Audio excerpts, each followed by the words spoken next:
Hey y'all, it's Amanda. Welcome back to my channel, and this is going to be my October wrap-up.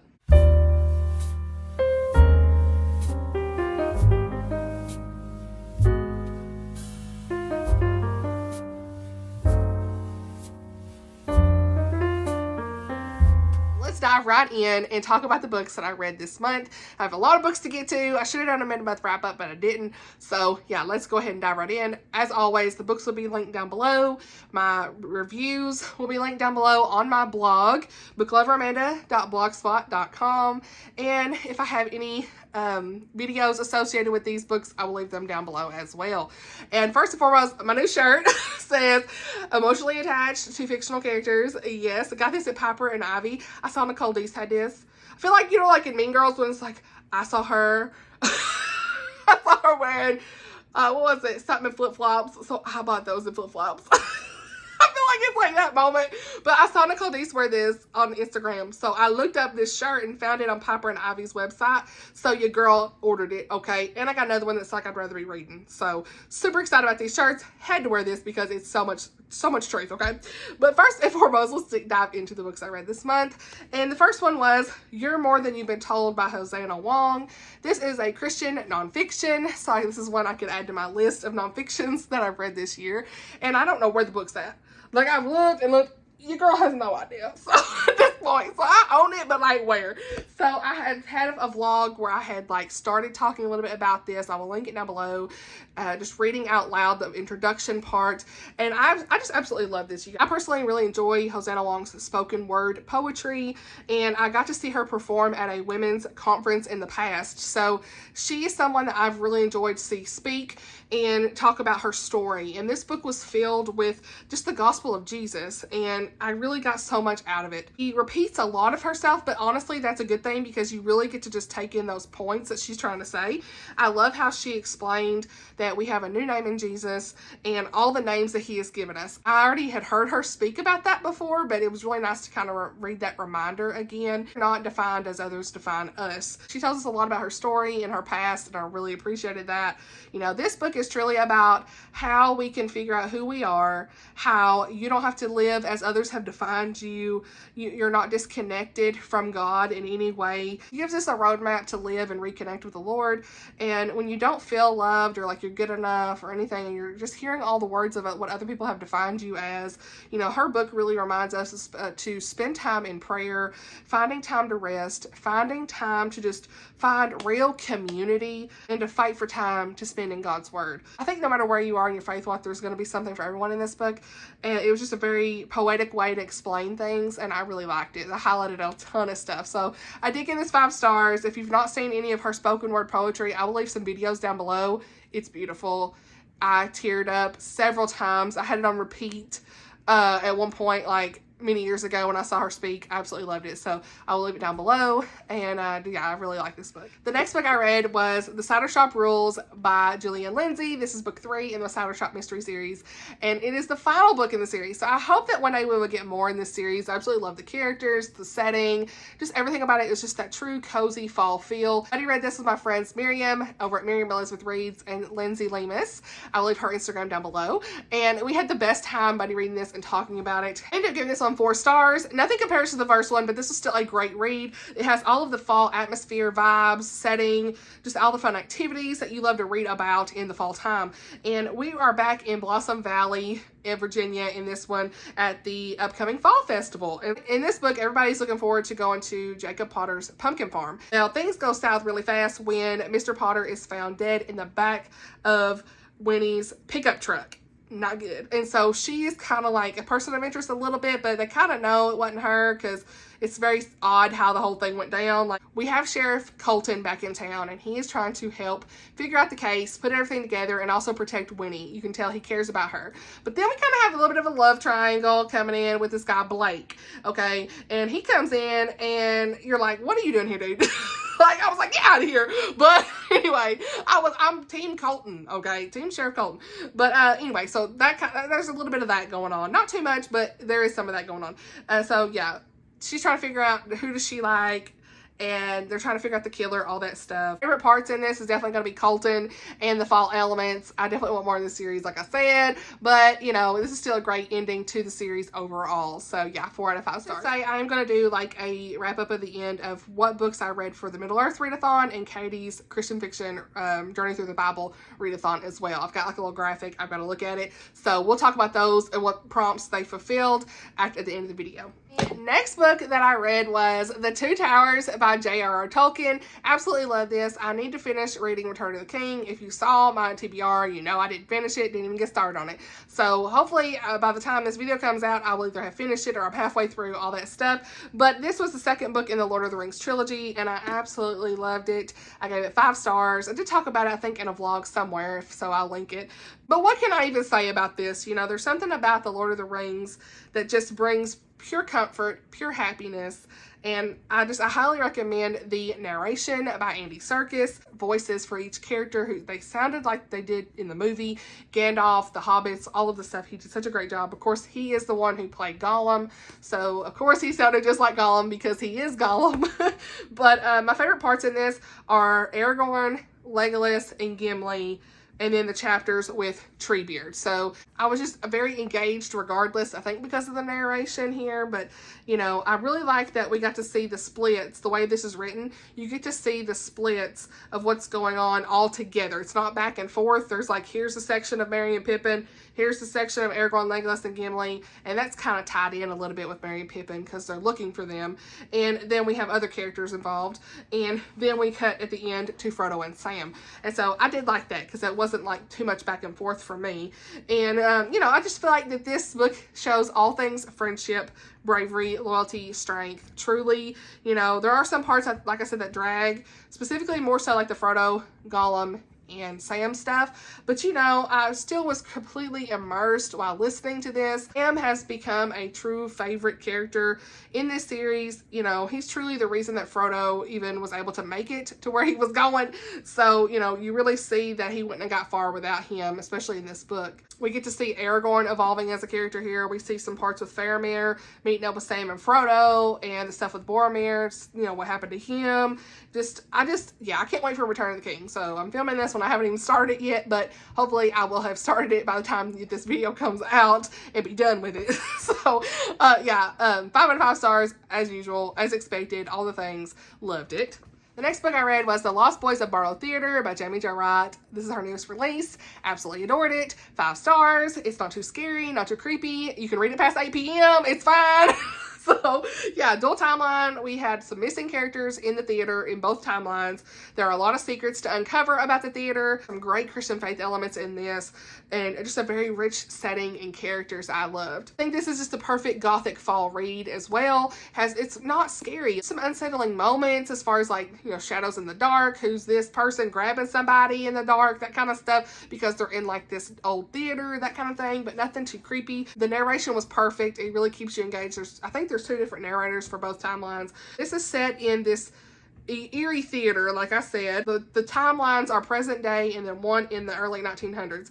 So in 1915, we see Greta Mercy, and she's very skeptical of this theater because her brother had died in the construction of its inception. And when her younger brother goes missing after breaking into the building, Greta is trying to ask the police for some help to solve this mystery of where he is. Thus, early in the story, Greta caused quite the uproar when she saw what she felt like was a child fall from the balcony during one of the theater productions, but no child was found. And so there's this mystery of like, was there this missing child? You definitely see what happens with that at the end, but you know, there's this question of like, was she seeing things, all this stuff. So very, very eerie theater and what is going on. Then we have decades later, during present day, we're following Kit Boyd, and her best friend Madison goes missing at the theater. They're all there together with this TV ghost hunting guy and skeptic Evan Fisher. They're there with like a film crew and all this stuff, trying to catch the secrets of the theater on film.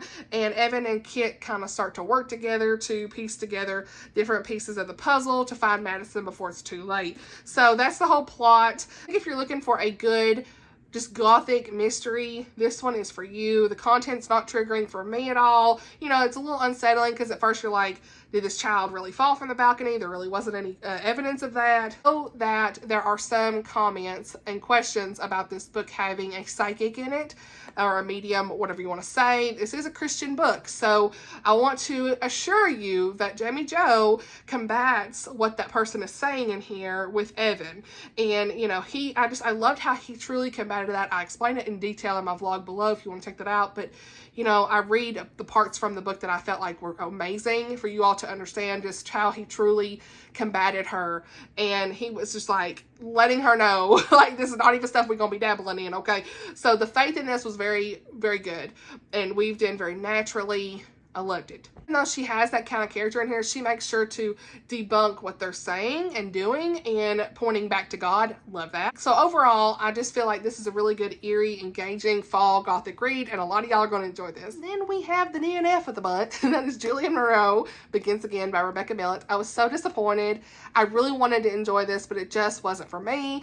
If you haven't seen me discuss this, I discussed this in detail with my frustrations with this book down below. I will link it in the Reading Risky Review Books video. I think there is an audience for this book. It just wasn't for me. First off, let me just say this is the book I probably should have researched more before picking it up for review. That's the first thing, because it had tropes that I just wasn't into, didn't enjoy, all that stuff. It's all about Julia Monroe, who's a 40-year-old widow, mother of 2 boys, 18 and 19 years old. They're off to college. And so that leaves Julia alone at home for like the next stage of her life. She had a beautiful, happy marriage to her husband, Mark, and he had passed away in a car accident. And so she's not really eager to jump into a new relationship, and she fears to get hurt again. Then comes Samuel Reed, her ex before her husband, if that makes sense. That relationship ended on really bad terms. It's been 20 years pretty much. And so he's back in town. He arrives at her church, and all these memories start to resurface. So yeah, that's a whole plot. I was just too frustrated with the main character to even continue. You know, my friends, she said she read up to 80-something%, and it still didn't have that forgiveness thread. I mean, the girl was just too wrapped up in her past with this guy. And I understand, I'm not saying there was definitely trauma in the past, but like, it was just downright mean to him. And the main thing is, like, Julia, like, she held the grudges for too long. She behaved so unloving to this person, to this guy, and you could tell he had changed. I get he cheated on her and stuff in the past, but like, you could tell he was a new Christian man in his faith, and I'm fine. It's fine if you don't want to be with him, fine. But she was so downright mean to him. To me, the girl was just so mean-spirited, and that was just too much for me. Like, there would have been a good faith thread, maybe, but like, it wasn't here, you know. And you know, she's kind of thinking about, okay, this is my church, he don't need to be here. I didn't like that. And I know there's some people who say, you know, hey, maybe she's just thinking that she just wanted him at a different place. That's not what I'm saying. I think that that's a bad example. This is supposed to be a Christian fiction. Like, why are we promoting? Like, that's the biggest part of this book. We're promoting, you know, that's like the whole quotes of what they're sharing about this book online is, and I'm not bashing this author, but like, that's the whole point of like, thou shalt not step inside thy ex's place of worship. It's supposed to meant to be funny, but I don't find that funny. It's human nature maybe to feel that way, but again, that's our flesh, not where we need to be. Like, I don't think that's a good influence of like what we need to be thinking about. Like, I don't know how to explain that other than that. It just, like I said, it just rubbed me the wrong way. So much of this did, and I was really disappointed. So I'm not going to go on too much more about this, but again, if you want more of my thoughts, down below is the vlog, but not for me. Moving on. But on a more positive note, we have The Letter Tree by Rachel Fordham. Let me just say, this book was so good. I gave it 5 stars. I loved it. Listened to the audio, had the audio through NetGalley. I was so happy to pick this up on NetGalley. When I saw the audio, I was like, immediately apply, because audiobooks are my go-to, right? So yes, please. Had a great narrator, but this is perfect if you love You've Got Mail or a Romeo and Juliet kind of family feud storyline, sweet, clean romances, and in Buffalo, New York Zoo, if you like animals, 1920s setting, all that good stuff. Now, is this Christian fiction or clean fiction? I consider it clean fiction. It is by Thomas Nelson is the publisher, but it didn't have any faith in it, but that was fine. I was totally fine with that. I just want to mention that because someone had asked me, is it clean or Christian? And I said, well, I would consider it more just general clean fiction, but I still still love the story so much. I was just completely blown away with this story. It was captivating, delightful. I just loved Rachel Fordham's writing. At the heart of this story, we are seeing two characters torn apart by this family feud many years ago. Laura Bradshaw, Isaac Campbell, and they were childhood friends many years ago. And then, like I said, they were torn apart due to these circumstances that they don't even know what the family feud was about. And all they know is the Bradshaws and the Campbells hate each other and they're not supposed to be together, right? Well, the twist of this comes when Laura and Isaac have secretly been exchanging letters for years, and it's through this big tree in the Buffalo Zoo. Like, they hide the letters here, and then they'll each come and get it, right? And they're basically exchanging letters through this tree. The one rule is to never reveal each other's name. And they've grown to really care for each other through these letters, and yet no, they don't know who they're writing to each other. It's so cute. And so it's just, yeah, I think it's a perfect story for if you love You've Got Mail. You know, there's more to meets the eye on this family feud, honey. I was like, the tea, what is going on? So, and as things would have it, the circumstances push them together, and like when they're out in like meet and greets and stuff, things start to be revealed, and boy, do we have a good story. Like, it was so good. A lot more to this story too. Like, you see a lot of close friends and business partners that can't be trusted, and a lot of business dealings going on that they're trying to figure that out as well through this private investigator. So, and Mrs. Gaskin was just the perfect mother figure for Laura, because she had lost her mother many years ago. How she truly cared about her happiness as a mother would, and she helped her out in the story as well. And just, I loved how Isaac truly cared for Laura, and just, he wanted to protect her. The letters were the sweetest part. I don't know. I'm gushing. I'm fangirling about this. I can't wait for my physical copy to come. I pre-ordered it. So, yeah, this book releases this week, October 31st. So, by the time you see this, it will already have been out. But I highly recommend this. I think that her books are just wonderful stories. And if you love a good zoo setting, the letter exchange stuff, the 1920s, Romeo and Juliet type storyline, you know, just a really beautiful, clean romance, this is for you. All right, next I read Julie Klassen's The Sisters at Seaview. This is book 1 of the On Devonshire Shores series. I give this 3.5 stars. I do think, I said this in my TBR, so I do think the audiobook experience is what brought this down a little bit for me. If I would have physically read it, it probably would have been a lot easier for me to understand, but there was a lot of point of views in this. There's 4 sisters.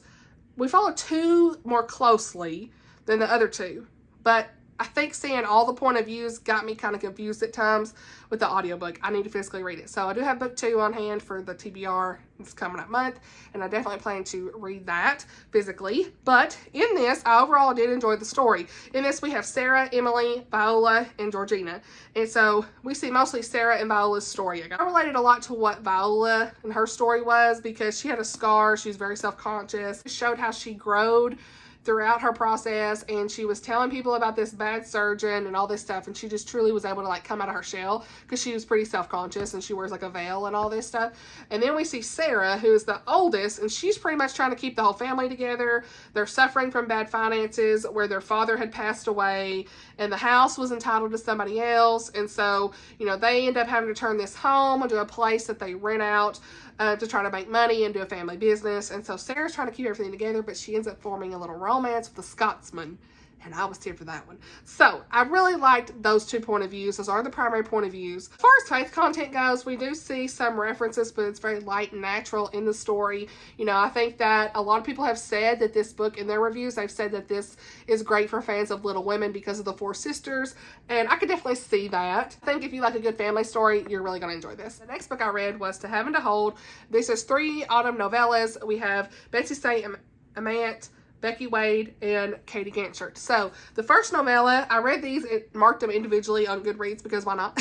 So the first one was Love Takes the Cake by Betsy St. Amant, and I gave it 4.5 stars. It was really cute. It had like just around a Hallmark cheese I wanted. For a very small novella, this had a lot of good character depth in this. And so we have Charlotte, and she has her own little bakery, and so she's been eyeing Will over the last 3 months. So he's been kind of coming into her store and all this stuff. But she's a single mom of this little girl who's 5 years old. So she hasn't had any developments or interest in dating until she starts to see Will.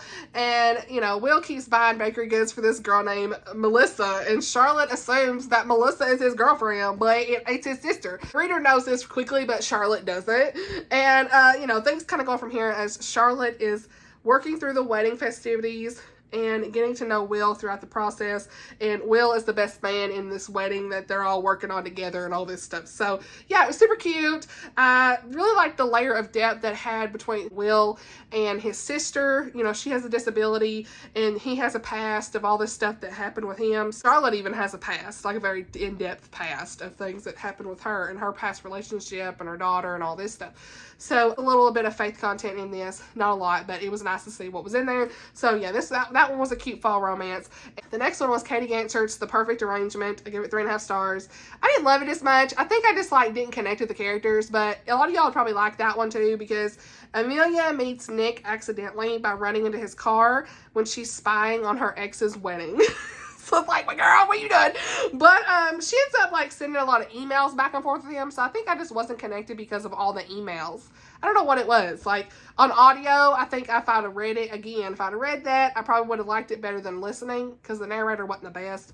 So, but either way, it's kind of like that You've Got Mail storyline, and I think a lot of y'all would like it. It was sweet. Have Becky Wade, I gave hers 4.5 stars, rounded up to 5 on Goodreads, and this was a second chance romance, had a really great ending. Holly and Josh broke up many years ago when Josh's mom asked her to. He was at MIT, and his mom wanted her to focus on his career, so that's why she broke up with him many years ago. Well, fast forward to their late 20s, and Josh is back in town to help his best friend get married, and he ends up running into Holly because she's the church wedding coordinator, and sparks start to fly all over again. It was really cute. Either have gotten over each other, honestly, but Josh never really knew the real reason she broke up with him, and so the story kind of took off from there. They start to rekindle the relationship. They're working together for this wedding and all this stuff. So yeah, I really enjoyed it. So overall, I think that this is a fun, good Hallmark style autumn novella collection that a lot of y'all would enjoy for contemporary romance. Next, I've got to get a copy of this book, and it is Juniper Bean Resorts to Murder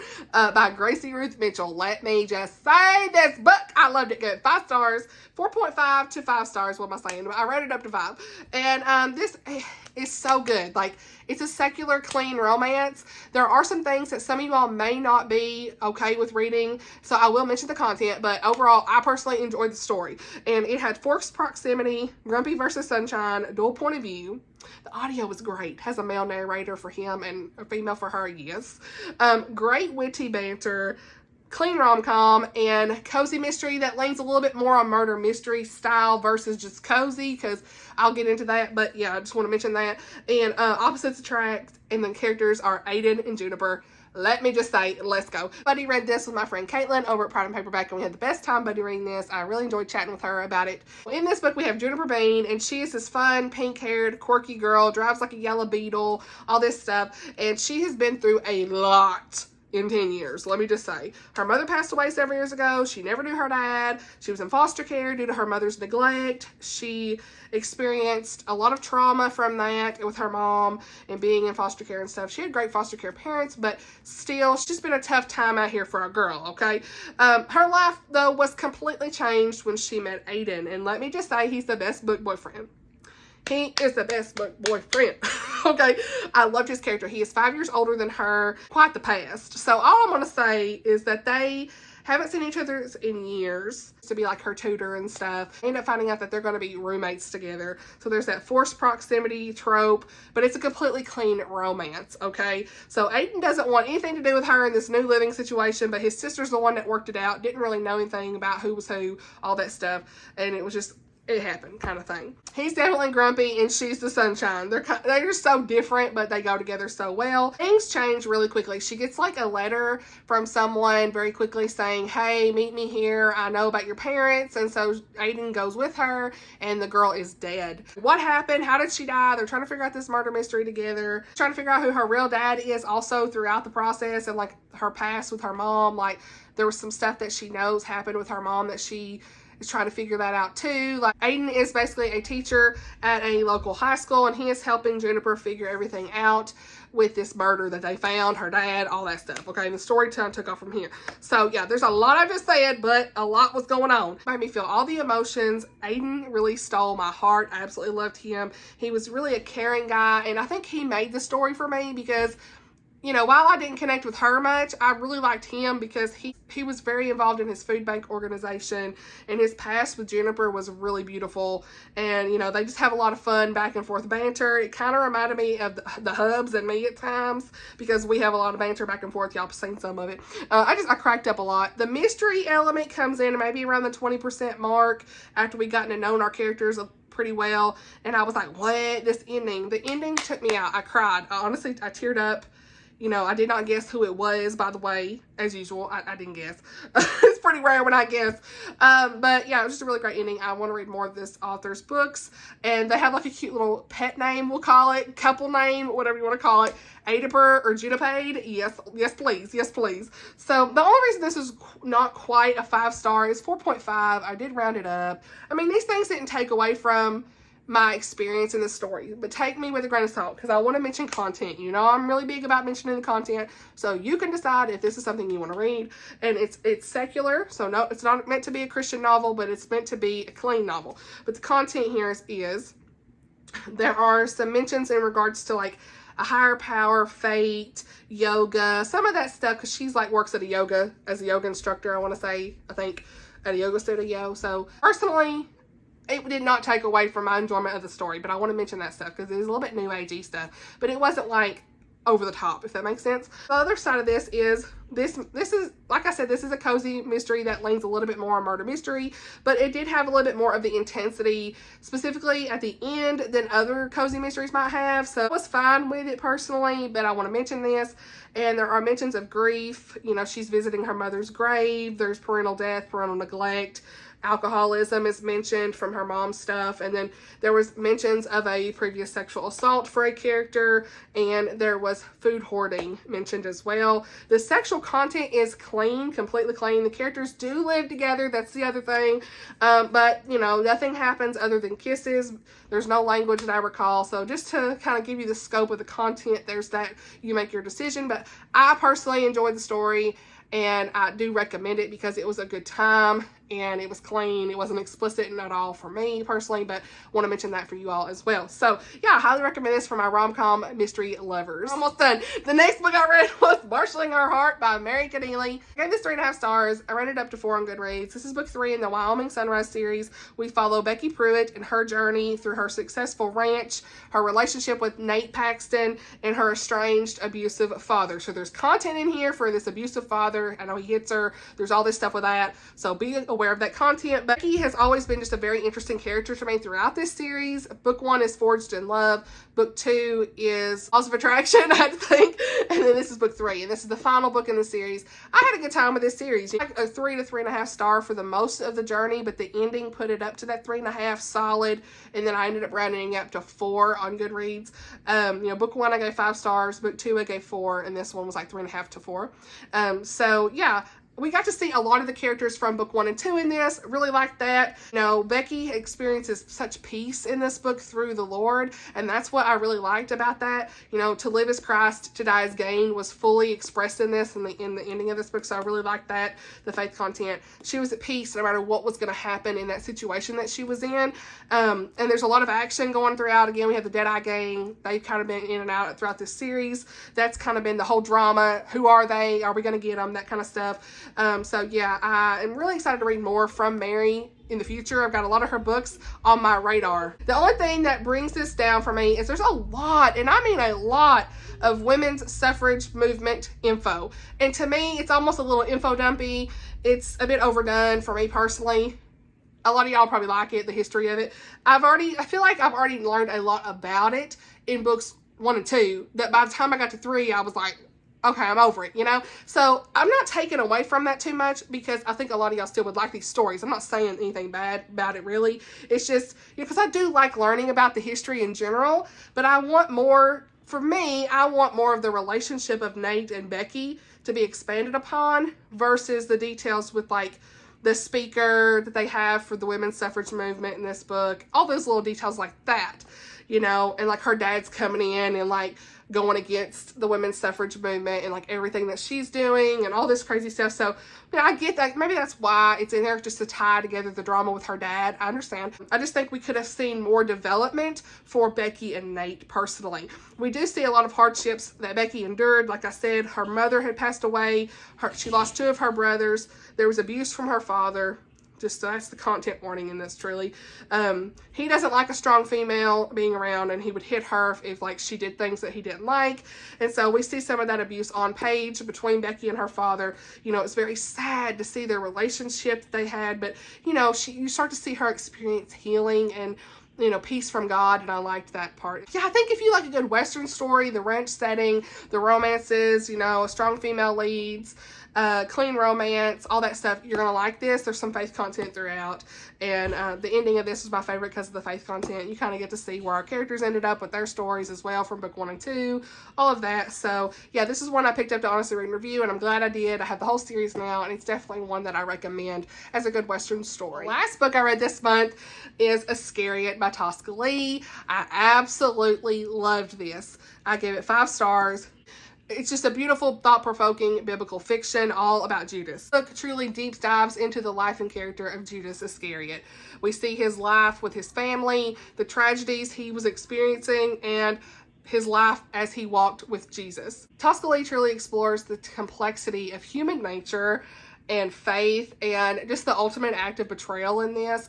I'll link my vlog down below of more of like my first reaction thoughts on some of the stuff, but truly after I've had time to sit with this and I wrote my review, this is a favorite of all time, you guys. I mean, we see Judas grappling with his loyalty to Jesus, and as the reader, you find yourself looking at Judas with such sympathy that I have never had before. And, you know, I just truly see him with a different perspective now. And I can actually see some of myself in Judas. You know, how many times have I been a Judas to other people, and including Jesus in my past? I think that's what Tosca Lee is wanting us to do in this book, to take a step back. There's true conviction in many moments throughout this book for ourselves, just to return to the Gospels in the Bible, return to his living word, because we're not so different than Judas was, you guys. Like my friend Chrissy said in her review, I'll link her review down below again.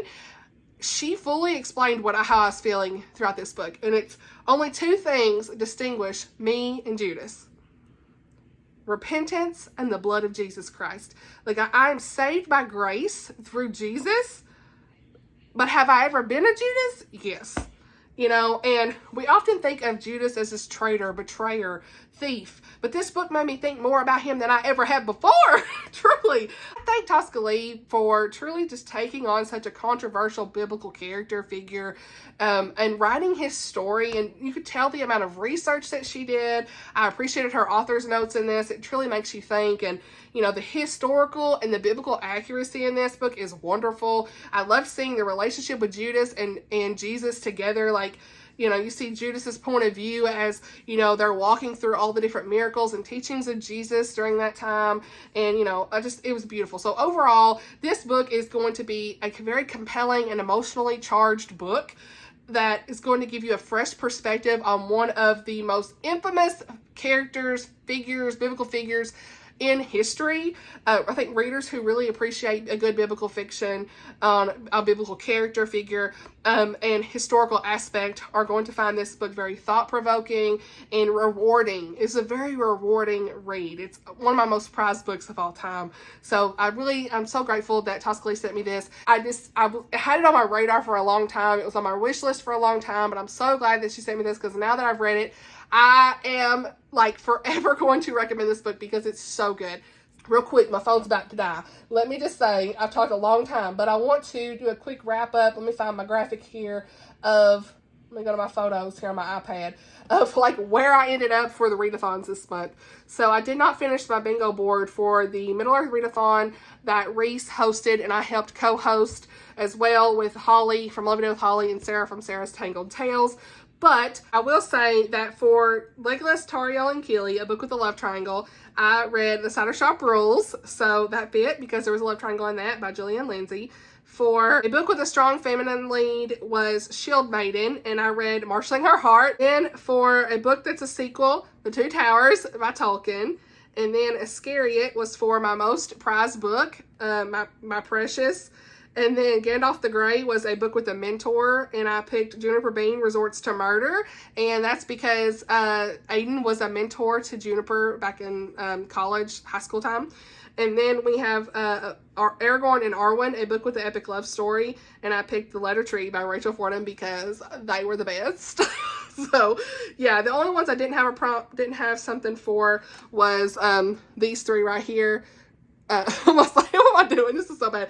Gimli and Legolas, a book with unlikely best friends. An unexpected journey, a book where they go on a journey. And Samwise Gamgee, a book with an unlikely hero. I've got Katie's readathon for the Journey Through the Bible readathon. I've kind of got my own little thing here I did, trying to match it up. But Where Are You Going? Jordan River, character that moves to a new place. I picked Marshaling Her Heart. She moved from away from her dad to like her own new farm and stuff. So I picked that. And then Who Are You Going to Meet? Listen to an audiobook was Mary. So The Letter Tree, that counted for that. And then Witness an Event. Jesus is Baptized, light on the cover. That was The Lost Boys of Barlow Theater because there was the theater lights on the front. And then we had Love Takes the Cake by Betsy St. Amant. That counted for a food or drink on the cover for The Last Supper. So did that. And then I had several events that I've marked off on this. Let's see, Handwriting on the Wall, read a book and write a review. So Love in the Details by Becky Wade. I was one of the other novellas, so I picked that. And then Sermon on the Mount, read a book of the Bible. I did read, I forgot about my Bible reading, I should have said. I did read several books of the Bible this month as well. So I had 1st and 2nd Corinthians, Ephesians, Philippians, and Colossians, and 1 Thessalonians. So I read all of those books of the Bible this month. Loved them so much. Got so much out of it. I probably should do like a Bible reading wrap up soon. I might do like a little video talking about what the Lord's been teaching me lately. I don't know. Let me know if you want to see that. I'm sure you do. But those are just some of the ones I've read this month. So I could check that off. And then something has happened. And so I picked Frogs in the House. Read a book that's been on your TBR for a while, and that was The Sisters of Seaview by Julie Klassen, because that was one from last December that came out, and I've been needing to read it for a while, so picked that. And then Pray and Jesus Will Help You, Reader's Choice, and so that would be The Perfect Arrangement by Katie Ganchert, and that was a Christian novella. So yeah, so I think I did pretty good considering I will have had the graphics on the screen and stuff, hopefully. I'm trying to hurry up and finish because my phone's about to die, but I've been filming for a long time, trying to get at least 3 or 4 videos filmed at a time. So yeah, let me know if you've read any of these books. Let's chat down below in the comments as always. I hope you enjoyed this video. Thank you all for watching, and I'll see you all in my next video. Bye y'all.